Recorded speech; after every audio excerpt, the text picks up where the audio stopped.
Question number 4 of exercise 13.2. The diameter of roller 84 centimeter. Its length is 120 centimeter. It takes 500 complete revolution to move once over to level a playground. Find the area of playground in metre square. तो जो roller होता है वो cylindrical shape में है और cylinder को हम इस तरह से ड्रॉ कर दिया. डायामीटर है इसका दिया हमें 84 सेंटीमीटर डायामीटर है. तो रेडियस जो है डायामीटर अपॉन 2 42 सेंटीमीटर हो जाता है. एरिया हमें मीटर स्क्वायर में फाइंड करना है और इसकी लेंथ ऑफ द रोलर है 120 सेंटीमीटर जो हाइट ऑफ द सिलेंडर होगी. अब रोलर जो है इसका कर्व सरफेस एरिया जो ग्राउंड को लेवल करेगा तो कर्व सरफेस एरिया 2 पाई आर एच. ये एक रेवोल्यूशन इतना एरिया कवर करेगा. अगर 500 रेवोल्यूशन में कवर करना है तो 2 पाई आर एच इंटू 500 और ये एरिया सेंटीमीटर स्क्वायर में आएगा. बट हमें एरिया मीटर स्क्वायर में फाइंड करना है. तो इसको जब हम कैलकुलेशन करेंगे तो 2 पाई की वैल्यू 22/7 और रेडियस है 42 सेंटीमीटर. हाइट जो सिलेंडर की लेंथ है और साथ में 500. अब इसको सॉल्व करेंगे. सॉल्व करने के बाद जो जितना भी एरिया आएगा वो सेंटीमीटर स्क्वायर में आएगा. सेंटीमीटर स्क्वायर को मीटर स्क्वायर में अगर हमें कन्वर्ट करना है, यहाँ इसको मीटर में कन्वर्ट करेंगे तो 10,000 से डिवाइड करेंगे. पूरा कैलकुलेशन करने के बाद 1584 metre square area of the playground which is leveled by a roller in 500 complete revolutions. Next question है the cylindrical pillar is 50 centimeter in diameter, 3.5 meter in height. Find the cost of painting the curved surface area. Curved surface area जब भी हम cylinder का लेंगे तो 2 पाई R H लेंगे CSA of cylinder at the rate of rupees 12.50 पर metre square. तो जो पिलर है उसका सिर्फ कर्व सरफेस एरिया ही कवर करना है क्योंकि इसके टॉप में भी टॉप इसका जो है रूफ से कवर्ड है और बॉटम जो है वो फ्लोर के साथ टच कर रहा है. तो सिर्फ 2 पाई आर एच लेना है इसका कर्व सरफेस एरिया. बट इसकी जो हाइट है वो 3.5 मीटर है. इसका जो डायमीटर हमें दिया है 50 सेंटीमीटर. रेडियस लेंगे तो 25 सेंटीमीटर. 25/100 किया तो मीटर हो गया क्योंकि हमें कॉस्ट 12.50 पर मीटर स्क्वायर दिया है. तो कर्व सरफेस एरिया को हम सॉल्व करेंगे. 2 पाई आर एच 2 पाई की वैल्यू 22/7 आर 25/100 और एच है 3.5 मीटर. कैलकुलेशन करके इसको जब इसका सॉल्व करेंगे तो आएगा कुछ हमारे पास ये 5.5 मीटर स्क्वायर. और जब हम इसकी कॉस्ट निकालेंगे तो 5.5 मीटर स्क्वायर को 12.50 से मल्टीप्लाई किया.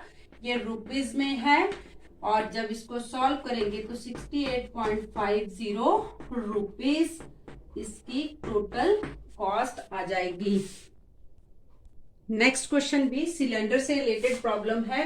Curve surface area of right circular cylinder is 4.4 metre square हमें पहले से दिया है. Radius of the base 0.7 metre है और इसकी हमें हाइट फाइंड करनी है. तो अब ये बात क्लियर हो गई है कि कर्व सरफेस एरिया जो है वो सर्कुलर पोर्शन है और इसका फॉर्मूला 2 पाई आर एच और ये वैल्यू इस टाइम हमें पूरा कर्व सरफेस एरिया हमें दे रखा है सिलेंडर का 4.4 मीटर स्क्वायर. 2 पाई की वैल्यू 22/7 और आर 0.7 मीटर है और एच को हमने सॉल्व करना है. जब हम इसको पूरा कैलकुलेट करेंगे 0.1 आ जाएगा. 2 × 22 बचा इधर से 0.1 और यहाँ पर h इज इक्वल टू 4.4। इस पूरे को सॉल्व करके भी 4.4 मीटर ही आएगा और यहाँ मीटर स्क्वायर था 4.4 मीटर स्क्वायर और हाइट जो है 1 मीटर। इस क्वेश्चन का आंसर आ गया हमारे पास। क्वेश्चन नंबर 7 भी सिमिलर प्रॉब्लम है। Inner diameter of a circular well, जो वेल होता है वो भी सिलेंड्रिकल शेप में है और वेल को यहाँ पर प्लास्टर करना है हमें उसका इनर कर्व सरफेस एरिया। और जो वेल है नीचे इसके यहाँ वाटर होता है तो ये बॉटम का एरिया तो नहीं आएगा और ना ही टॉप का आएगा कि ऊपर से खुला होता है। ये वेल की हम इस तरह से थोड़ी सी शेप बनाकर हम इसको इस तरह से अच्छे से डिजाइन कर लेते हैं और ये हमारे पास वेल बन गया। अब इसको प्लास्टर करना है तो सिर्फ इसकी सर्कुलर वॉल को ही प्लास्टर करना है। तो यहाँ पर भी कर्व सरफेस एरिया 2 पाई RH लगेगा। ये है curve surface area of the cylinder. और इस वेल की जो डेप्थ है, डीप जो है वो 10 मीटर है। 10 मीटर मीन्स की सिलेंडर की हाइट है और इसका डायामीटर हमें दिया है 3.5 मीटर। तो रेडियस डायामीटर अपॉन 2 करेंगे तो रेडियस आ जाता है। तो कर्व सरफेस एरिया का फॉर्मूला लिया 2 पाई RH, सारी वैल्यू पुट अप की और साथ में फिर हमारे पास जो आंसर आएगा वो सॉल्व करने पर यहाँ पर हम इसको 0.5 आ जाता है और यहाँ पे 2 से कैंसिल कर दिया। सारा सॉल्व करने के बाद 110 मीटर स्क्वायर आता है। ये है इसका curve surface area of plastering a well. Then हमें इसकी कॉस्ट के लिए हमें 110 मीटर स्क्वायर दिया है और 1 मीटर स्क्वायर की कॉस्ट दी है ₹40। जब हम इसको ₹40 से मल्टीप्लाई करेंगे तो सॉल्व करके 4400 rupees total cost of plastering the well is 4400. Question number 8, very important question. In a hot water heating system, there is a cylindrical pipe of length 28 meter and the diameter of the pipe is 5 centimeter. Find the total radiating surface in this system. तो geyser को अगर हम बाहर से देखें तो वो cylindrical shape में होता है। ये एक कॉमन एग्जांपल है, ये भी सिलेंडर की।